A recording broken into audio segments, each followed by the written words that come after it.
ভিডিওটা উপরে টান দিয়েন না, পুরো ভিডিওটা আপনারা শুনলে বুঝতে পারবেন। দেখেন, সত্য কখনোই চাপা থাকে না।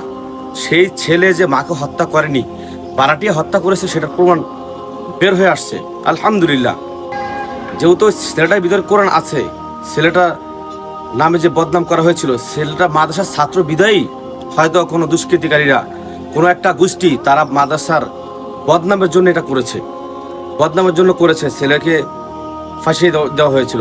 আল্লাহ পাক শরীরটা আমাদের মাঝে প্রকাশ করে দিয়েছে আলহামদুলিল্লাহ।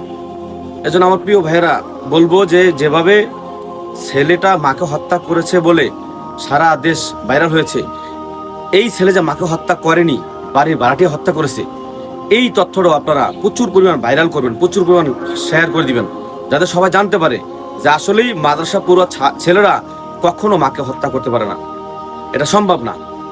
এই বলেই শেষ করছি। আমার প্রিয়জন যারা আছেন, যারা ভিডিওটা দেখতেছেন, সকলের সুস্বাস্থ্য কামনা করছি এবং নেক হায়াত কামনা করে বিদায় নিচ্ছি।